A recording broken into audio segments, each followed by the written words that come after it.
Correct, Your Honor. Generally, the restrictions stay in place until a license holder asks for those to be amended, as occurred with the last restrictions, but these are being transferred with all the restrictions on that property, on that license. Okay. Yes.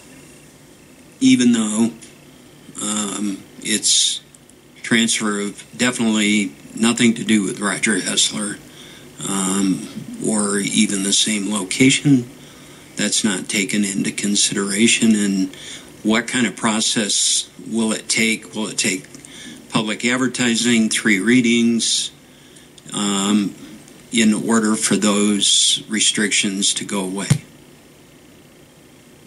How do we amend that? It would require the license holder to make an application to the council for removal of any or all of the restrictions, and then at that time that would be set for a matter before council. This is a license. The restrictions are at the bequest of council, and council has the authority to remove or amend those. It does not require 3 readings. Okay. If I might, Mr. Mayor, might point out that the intent of the new owner is to park this license. Right. So there is no... Right. We don't have an issue with those as yet. Right. There's no immediate issue, I don't believe, with those restrictions. I think the intent of having the restrictions on the license is to ensure that the restrictions that were put on there originally and the reasons don't become forfeited by a new owner. Okay. And so the reasons that restriction was put in place do not reoccur. Got it. Right. Okay. I understand the logic. I don't agree with the logic.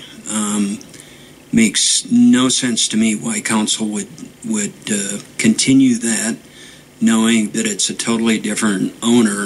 I think the only reason they're probably parking is they're not exactly sure of a location yet.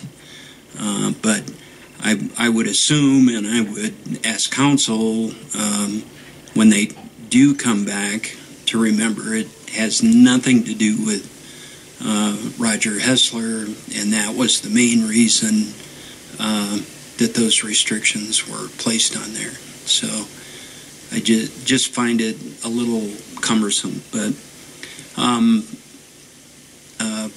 understand. So we'll agree to disagree.